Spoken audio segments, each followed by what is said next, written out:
यहाँ उपस्थित सभी पत्रकार मित्रों, आपका स्वागत है। आज का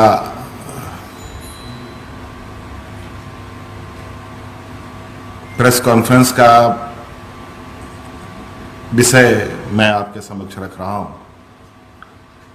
जैसे कि आपको मालूम है कि आज हम लोगों ने इस देश के प्रधानमंत्री जी के साथ वीडियो कॉन्फ्रेंसिंग में हम लोग शामिल रहे और दूसरे लॉकडाउन की स्थिति पर चर्चा हुई। कई राज्यों ने अपनी अपनी बातें रखी और चूँकि इस वीडियो कॉन्फ्रेंसिंग में समय के अभाव में शायद हमें बात रखने का मौका नहीं मिल पाया और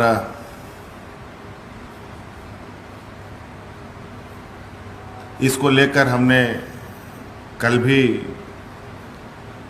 ही प्रधानमंत्री जी को एक पत्र भी लिखा था, जिसमें हमने आग्रह भी किया था कि हमें कुछ समय दिया जाए बोलने के लिए, और अगर कतिपय कारणों से समय नहीं निकलता है या समय नहीं मिल पाता है तो ऐसे स्थिति में हमारे इस पत्र को आज के वीडियो कॉन्फ्रेंसिंग का हिस्सा बनाया जाए और जो हमने पत्र लिखा है वो पत्र हूबहू हमारे वेबसाइट पर अपलोड कर दिया गया है, जहां आपको उपलब्ध होगा। उसका कुछ सार मैं आपको बता देना चाह रहा हूं, जो हमने मुख्य बिंदु उस पत्र में लिखा है।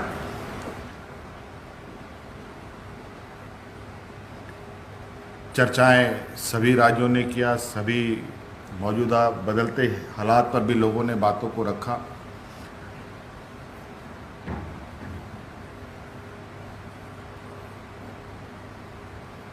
हमने जो पत्र लिखा है उसमें मूल रूप से जो हमने रेखांकित किया है कि झारखंड राज्य को भारत सरकार के द्वारा दिया जा रहा या देश को दिया जा रहा है दिशा निर्देशों को अनुपालन करने में लगता है कि हमें इसकी सज़ा मिल रही है। हम झारखंडियों को इसका सज़ा मिल रहा है। वो आपके मन में सवाल होगा, वो कैसे? आपको मालूम होगा हम लगातार इस बात को कहते आ रहे हैं कि हमारे बहुत बड़े पैमाने पर इस देश के विभिन्न राज्यों में छात्र छात्राएं शिक्षा ग्रहण कर रही हैं। विभिन्न राज्यों में हमारे बड़े पैमाने पर लाखों की संख्या में मजदूर फंसे पड़े हैं और हम उनको लाना भी चाहते हैं, लेकिन भारत सरकार के गृह मंत्रालय से जो आदेश निर्गत हुआ है कि 3 मई तक अंतर राज्यों की आवागमन में पूरी तरीके से रोक है और उसमें जो भी उल्लंघन करेगा उस पर आपदा प्रबंधन कानून 2005 के तहत कार्रवाई भी की जाएगी। यह स्पष्ट रूप से हमें भारत सरकार का निर्देश है। हमने उन्हें पत्र के माध्यम से कहा है, केंद्र सरकार द्वारा लगाए गए इस रोक के कारण हम बड़े पैमाने पर फंसे मजदूर छात्र छात्राओं को वापस नहीं ला पा रहे हैं। जबकि कुछ राज्य भारत सरकार के दिशा निर्देशों का उल्लंघन भी कर रहे हैं और इस पर केंद्र सरकार बिल्कुल मौन है। मैं थोड़ा सा इससे परेशान हूं। आखिर ऐसा हो रहा है तो केंद्र सरकार मौन क्यों है, मैं ये जानना चाहता हूं। और अंतर्राज्यीय आवागमन भी हो रहा है, जो लगभग आपके चैनलों के माध्यम से, अखबारों के चैनलों के माध्यम से दिखाया भी जा रहा है, खबरों में छप भी रही है। अगर केंद्र सरकार को ऐसा लगता है कि प्रवासी मजदूरों को, विभिन्न राज्यों के छात्र छात्राओं को अपना घर वापस जाने देना चाहिए, तो मुझे लगता है इस पर केंद्र सरकार को कोई दिशा निर्देश जारी करना चाहिए। नहीं तो मुझे लगता है कि ये तो सरासर केंद्र सरकार के दिशा निर्देशों का उल्लंघन होगा। हमने यह भी कहा है कि राज्य सरकार अपने बल पर इतने बड़े पैमाने पर देश के विभिन्न राज्यों में, चाहे वो कोटा हो, हैदराबाद हो, बेंगलोर हो, उड़ीसा हो, बंगाल हो या और भी राज्यों में फंसे छात्र छात्राओं, मजदूरों को लाने में सक्षम नहीं है। ऐसी स्थिति हमारी नहीं है। अतः केंद्र सरकार एक तो पहले अपने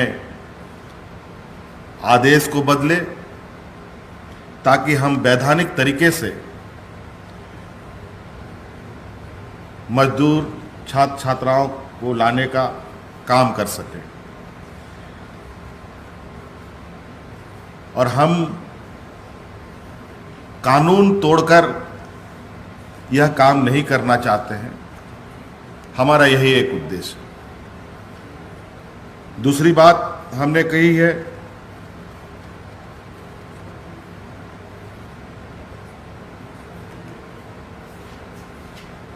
कि केंद्र सरकार ये भी तय करे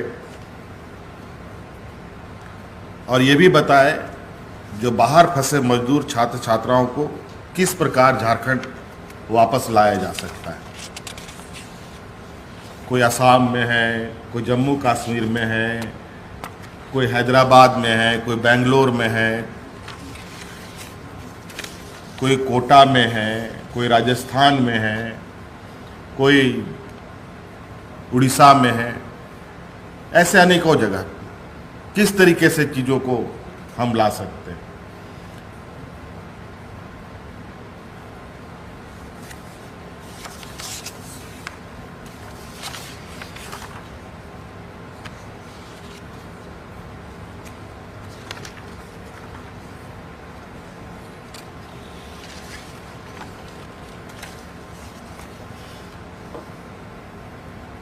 और हमने यह निर्णय लिया है कि केंद्र सरकार के निर्देशों का पूर्ण रूप से पालन हम करेंगे तथा उनके स्तर से इंटर स्टेट मूवमेंट पर लगाए गए रोक समाप्त करने संबंधित आदेश निर्गत होने का इंतजार भी हम करेंगे। अगर ऐसा कोई निर्देश नहीं आता है तो हम अन्य विकल्पों का भी हम सहारा लेंगे ताकि उन लोगों को हम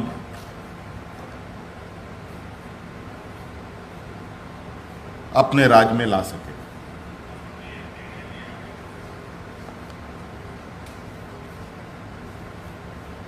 ये एक विषय हुआ। दूसरा विषय आपके समक्ष रखना चाहता हूं। आपको मालूम है कि राज्य में कोरोना संक्रमित लोगों की संख्या बढ़ रही है, लेकिन इससे घबराने और चिंतित होने की आवश्यकता नहीं है।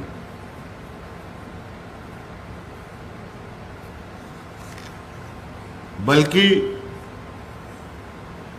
हम अधिक से अधिक संख्या ढूंढ पाएं, ताकि हम इस संक्रमण को पहचान कर बचाव के रास्ते निकाल पाएं। आज इसलिए सरकार की व्यवस्था ने इस संक्रमण में कोरोना पॉजिटिव लोगों को ढूंढने में जो गति दिखाई है, जो पहचान करने का काम किया गया है, ये राज्य सरकार के लिए काफ़ी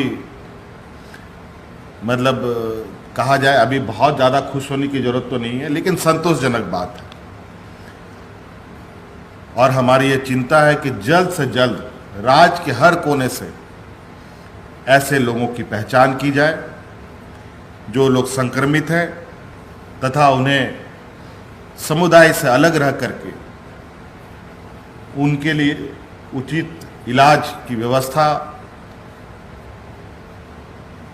उनके लिए किया जा सके।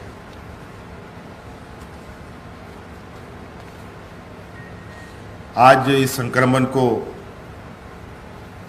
रोकने के लिए हमने कुछ बड़े फैसले भी लिए हैं। पहला फैसला वो यह है कि 2 दिन पहले जो भारत सरकार ने लॉकडाउन में रियायत देने की कुछ श्रेणी की दुकान खोलने का जो निर्देश दिया है, हमने उसे लागू नहीं करने का फैसला लिया है। जिस तरीके से संक्रमण हमारे यहाँ, जिस तरीके से संक्रमित लोग की तादाद अचानक बढ़ रही हैं, घट रही हैं, ऐसे स्थिति में 3 मई तक राज्य के किसी भी क्षेत्र में भारत सरकार के इस रियायत के आलोक में किसी प्रकार की कोई दुकानों को खोलने की इजाज़त या अनुमति नहीं दी जाएगी। लेकिन लॉकडाउन के दौरान पूर्व में जो खुली रही दुकान वो खुलती रहेंगी। दूसरा, आज हमने जो विशेष रूप से राज्य के अंदर सबसे चर्चित क्षेत्र रहा है पूरे राज्य के अंदर में, हिंदपीढ़ी को लेकर तमाम कोशिशों के बावजूद हमने यह पाया कि राज्य के विभिन्न क्षेत्रों से पाए जा रहे कोरोना संक्रमित का जुड़ाव या मूवमेंट कहीं ना कहीं हिंदपीढ़ी से हो रहा है। इसका मतलब हमारे हिंदपीढ़ी के जो हमारे वासी हैं वो आज किसी कारण से हिंदपीढ़ी से निकलकर दूसरे जगहों में जा रहे हैं, जहां वहां पर भी लोगों को खतरे में डाल रहे हैं। आप लोगों से आग्रह है, हमारे तरफ से हिंदपीढ़ी के लोगों से मेरा करबद्ध प्रार्थना है कि आप लोग जहां हैं वहीं रहें। अभी संक्रमण का समय है, सरकार पूरी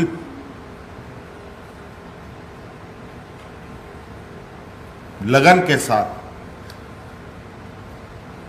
आप लोगों के बीच में, आप लोगों के संक्रमण की स्थिति को जांचने परखने के लिए जांच दल जा रही है। लगातार दिन रात कर्मचारी, पदाधिकारी, डॉक्टर, नर्स लगातार आपके इन क्षेत्रों को कोरोना मुक्त करने की दिशा में आगे बढ़ रही है।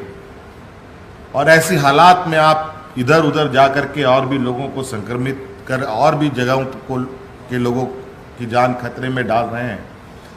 कृपया ऐसा ना होने दें। आज ऐसी हालात को देखकर हमने ये निर्णय लिया है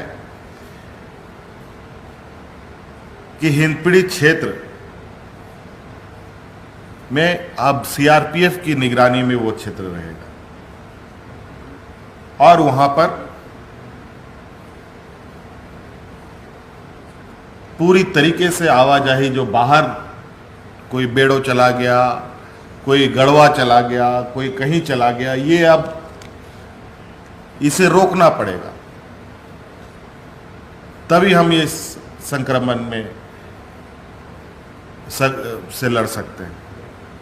अब पूरी तरीके से ये रोक लग जाएगा। और इसके साथ साथ रांची के अंदर आने वाले, बाहर जाने वाले जितनी भी सीमाएं हैं, सड़कें हैं, उनको पूर्ण तरीके से सील कर दिया जाएगा और नियमानुसार ही अनुमान्य मामलों को छोड़कर सभी प्रकार की आवाजाही पर रोक लगाई जाएगी। इसके लिए पुलिस बल की तैनाती करते हुए ये सारी चीज़ सुनिश्चित करने के लिए डीजीपी को आदेश दे दिया जा चुका है, मुख्य सचिव को आदेश दे दिया जा चुका है। हमने राज्य के अफसरों को यह भी आदेश दिया है कि राज्य के जिन क्षेत्रों में अभी संक्रमण नहीं हो पाया है, उन क्षेत्रों में संक्रमण फैलने से रोकने के लिए सभी आवश्यक कार्रवाई सुनिश्चित की जाए। साथ ही यह भी आदेश दिया है संदिग्ध संभावित संक्रमण वाले क्षेत्रों पर नज़दीकी निगरानी रखी जाए तथा उन क्षेत्रों में टेस्टिंग कार्य को तेजी किया जाए। 3 मई को लॉकडाउन समाप्त होने से पूर्व लॉकडाउन बढ़ाने के मामले में केंद्र सरकार द्वारा जो निर्देश दिया जाएगा, उसकी समीक्षा कर हम झारखंड की स्थिति के आलोक में करेंगे। तदनुसार आवश्यक निर्णय हम लोग लेंगे।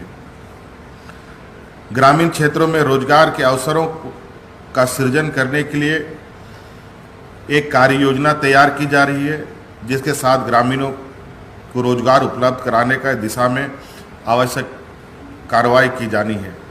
यह जरूरी है कि लॉकडाउन की स्थिति में गरीबों की आय सुनिश्चित हो, वे अपने परिवार का भरण पोषण कर पाएं। आज प्रधानमंत्री जी ने पोस्ट लॉकडाउन के हालात में क्या आवश्यक सुधार किए जाएं की चर्चा पर भी बल दिया है। उनका आशय संभवतः उन आर्थिक सुधारों को लेकर है जिस देश में आर्थिक गतिविधियों को बल मिल सके, लेकिन इस काम में यह भी सुनिश्चित किया जाना आवश्यक होगा कि ये सुधार देश के गरीब किसानों के हित में हो। गरीब किसानों एवं मजदूरों की आमदनी बढ़ाने वाले हर आर्थिक सुधारों का हमारी सरकार समर्थन करेगी। धन्यवाद।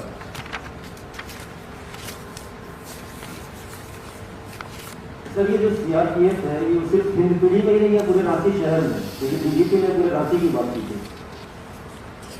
देखिए, अब लगभग पूरा रांची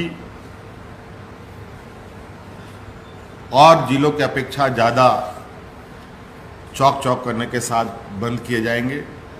जहां मुख्य रूप से हिंदपीढ़ी तो पूरा का पूरा अब सीआरपीएफ के जिम्मे में रहेगा। आवश्यकता अनुसार सीआरपीएफ की जहां उपलब्धता महसूस होगी राज्य के रांची जिले के अंदर, वहां उनका सहयोग लिया जाएगा।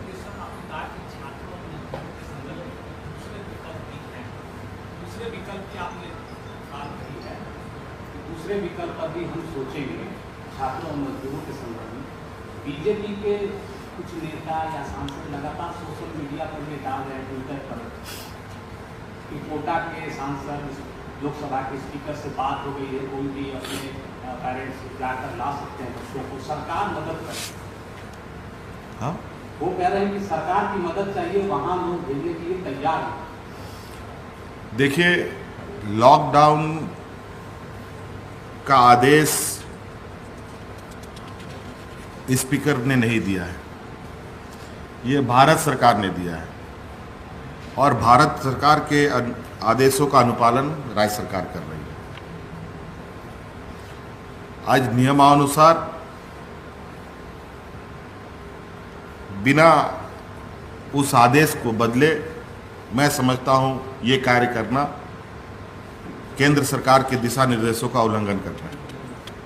सर आपने कहा कि अगर सरकार अगर नई बात मानेगी तो दूसरे विकल्प होंगे, सर वो क्या होंगे दूसरे विकल्प? दूसरा सवाल कि पिछली बार भी आपको बोलने का मतलब इंटरेक्शन प्रधानमंत्री ने आपके साथ बीसी में नहीं किया, क्या लगता है आपको कि बार बार ऐसा हो रहा है? झारखंड को अलग देखिए, वो भारत सरकार का विषय है, हम इस पर अभी कोई बात नहीं करना चाहेंगे, लेकिन हमने कल ही इस विषय पर पत्र लिखकर माननीय प्रधानमंत्री जी को अवगत करा दिया है और उस पत्र को आज के इस वीडियो कॉन्फ्रेंसिंग का हिस्सा मानते हुए हमने उनको पत्र लिखा है, जो पत्र आपको उपलब्ध हो जाएगा।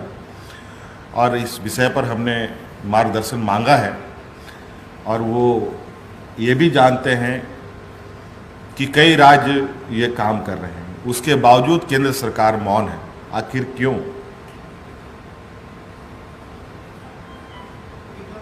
आखिर क्यों? आप उधर से भी जानने का प्रयास कीजिए।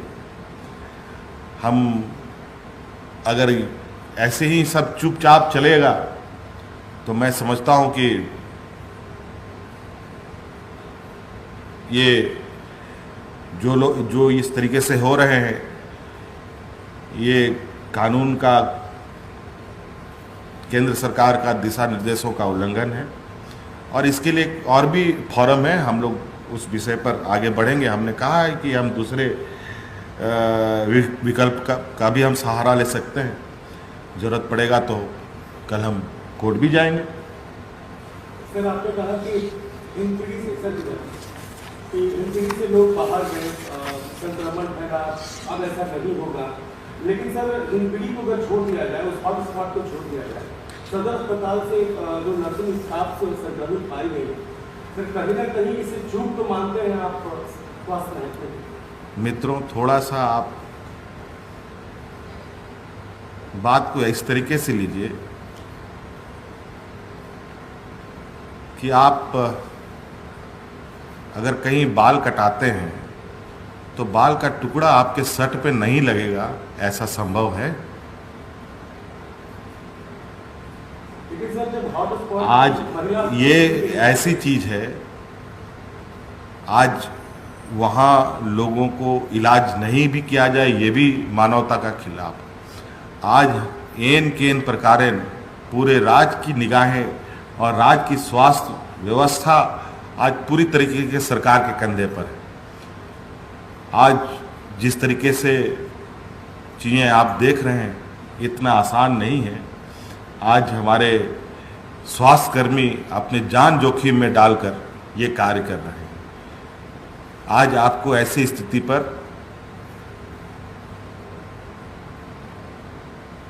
ऐसी चीज़ों को हमें गर्व महसूस होना चाहिए कि आज पूरा रिस्क के साथ लोग काम कर रहे हैं और पॉजिटिव काम कर रहे हैं। आज कुछ ना कुछ ऐसी छिटपिट चीज़ें होंगी ज़रूर, जहां लोग नहीं बताते हैं कि मैं संक्रमित हूं, और वहां उसका इलाज होता है, इलाज करके चले जाते हैं, पता चला वो संक्रमित निकले और पता चला जो उनका इलाज किया वो भी संक्रमित हो गए। ये तो एक कहा जाए कि ये एक, इसको हम कैसे कह सकते हैं, ये आप लोग खुद भी अपने स्तर से इसका आकलन कीजिए। लेकिन मैं ये समझता हूँ कि ऐसे स्थिति पे जो लोग हमारे स्वास्थ्य सेवा पर विश्वास रखते हैं, मैं उनको भी विश्वास दिलाता हूँ कि हर संभव राज्य की स्वास्थ्य व्यवस्था उनके साथ मजबूती के साथ खड़ा रहेगा। जांच का दायरा में बढ़ाने का इरादा है क्या? जांच के दायरा में जितना भी जांच हो रहा है इसको बढ़ाया जाएगा क्या? जांच की व्यवस्था होगी? बिल्कुल बिल्कुल, जांच की व्यवस्था, जांच जितना अधिक हो सके हमारा प्रयास है। राज्य का सवाल